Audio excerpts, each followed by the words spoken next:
Welcome to the Georgian Dream podcast. Today we discuss the occupation challenges and the current situation in the region of Georgia, situated directly at the occupation borderline. Today our guest is Irakli Chikovani, Vice Chair of the Georgia Dream faction of the Parliament of Georgia and head of the Georgian delegation to the Parliamentary Assembly of the Council of Europe. You, as a majoritarian member of the Parliament, represent one of the most challenging regions of Georgia, Zugdidi, beautiful region that is situated directly at the occupation borderline. Let us discuss and share with our audience what is the current situation on the ground and what are the challenges of your constituency. Well, first of all, Tamar, thank you for hosting. Situation on the ground is quite grave. As you know, the occupation has a great toll on Georgia as a whole, but it's very much more sensible in occupied territories and immediately to the municipalities that are situated next to the occupied territories. Unfortunately, we are at the middle of the pandemic, which is one of the biggest challenges that we have to face immediately. And this has been a great problem for us because occupational forces have closed every crossing point for our IDPs, not letting them come down to Georgia and thus to have a normal medical service. And also, we also provide some vaccination to anyone who is in need. At the same time, I have to mention that we are very grateful to the European Union monitoring mission that does a tremendous and great job monitoring the situation on the ground, but still the biggest challenge remains that they don't have the access to the occupied territories. Now, we have very much big problems that are connected with the kidnappings. Fortunately, for a few weeks, this has not taken place, but it has become the day-to-day life for our IDPs and those who live in the immediate villages next to the Inguri River.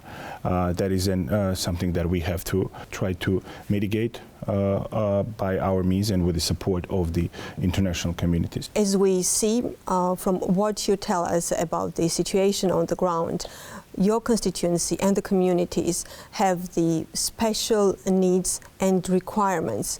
What is the government's policy? How is the government addressing these special requirements of the families on the ground? There was a great initiative that has taken place in 2012, and it's the Rohi hospital, which is actually was perceived as one of the measures of the confidence building between the societies. And I'm very glad to say that we are very much happy that many of our citizens, our Abkhaz brothers and sisters, have utilized the medical services there, and also not only there, but in the rest of the Georgia too. As far as concerns the policies that we are enforcing in Zugdidi, and this is one of the biggest issues that is ongoing at this moment, this is the housing problem. And I'm proud to say that the pace that we have in terms of fixing the housing problem for our IDPs is the highest ever Georgia had.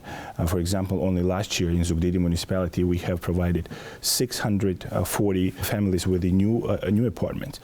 We are going to have new apartments for other 700 families by the end of this year. And this is actually the vivid example how the government and how we are trying to focus on the most immediate needs that our IDPs do have. And we also run a lot of programs that are targeting our IDP population and also those who live at the occupation line. For example, our youngsters who are going to different universities in Georgia are provided with the tuition. Those who live at the adjacent immediate villages that are next to the occupation line. And this is just a small number of the policies that we are pursuing. But at the same time, I think the biggest, the most important is that we do know that Georgia is going to regain the territorial integrity, and we do believe that sooner than later our IDPs will return to their homes. Let me join you in thanking the international community, international organizations in supporting Georgia's territorial integrity. And I would like to especially thank every member of international delegations who don't hesitate to go and visit the occupation borderlines to see the situation on the ground during their official or diplomatic visits in Georgia. I don't want to underestimate the role of the municipal programs in supporting the local needs of the families, especially since 2014, after the reform of the local self-government, when the self-government was really strengthened. Because, you know, as you remember, before 2014, even mayors were not directly elected by the local people. So now municipalities do play a major role in the lives of the families, as we see that local elections also play quite a big role in the political life in the region. This is a very important election, I should say, because I think people have understood, our people, Georgian people have understood that every election does matters, and every election has its own influence on their daily life. I can tell you one thing, I mean, I'm just coming off the campaign trail.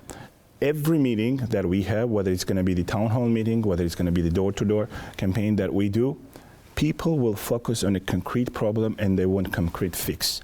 And people will vote for those who are going to provide that fix, who are going to be proud of their record, what they have done previously, and of course what they are promising to do. And this has to be real, this has to be accomplishable, and this has to be prioritized. Yes, it's a great point. Now, at the same time, I would like to underline and stress one more factor and issue. This is the election reform that has recently taken place.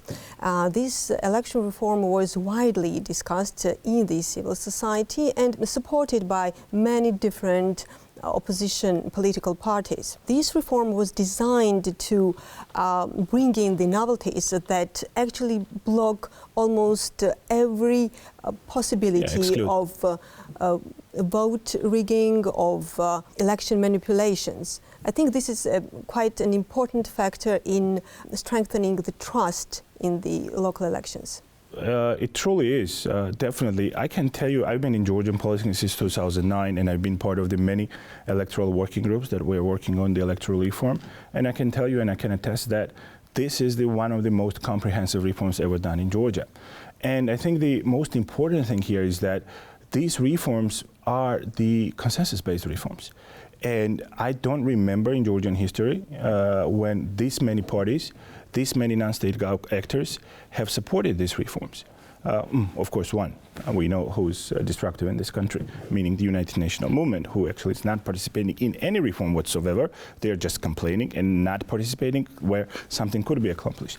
But this reform is very important by itself. We would give smaller parties possibility to be represented in the city councils. I mean, if you have like 2.5% or 3% support in the local population, you will be in the city council. We have reformed the composition of the Central Election Commission, District Election Commission, and the Precinct Election Commission, which is a new thing. And I think, yes, there might be some how to say, things to be adjusted during the process, but I think it's a way forward. It's the better composition. On the other hand, we also have made very clearly that to exclude any speculation that's going to come after the elections, and we do know, you and myself, and everybody in this country does know that there will be a lot of speculations of vote rigging or vote buying or something like that, or manipulating the tabulations.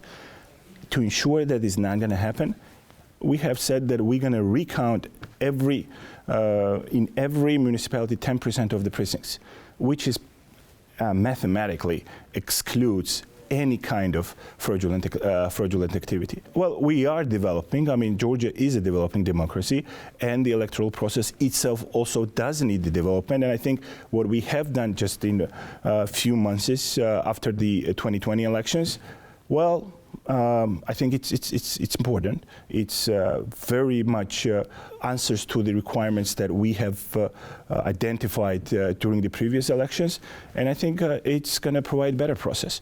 I've been on observing elections in many countries, from the Eastern Europe, Western Europe, also not only continental Europe. So I've seen there is a different kinds of get out and vote operation in the different countries. For example, I have met one of my colleagues from the European countries suggesting that actually his mandate was won by, I don't know, 15 or 20 votes.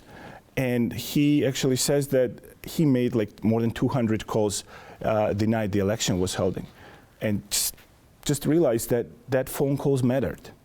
So we have a different get out and vote operation in Georgia that were addressed in this electoral reform. So I think we're good. We are quite solid in terms of ensuring the process. Rules are there, and we just make sure that these rules are followed, first thing. And also on the other hand, we have to make sure that everybody adheres to the results that we're going to have elections. Making sure that we have very clear election campaign, the Georgian Dream. We have a very clear message. We are focused on the elections, and we need to make sure that we rely on norms of civility, first of all, and the laws of this country.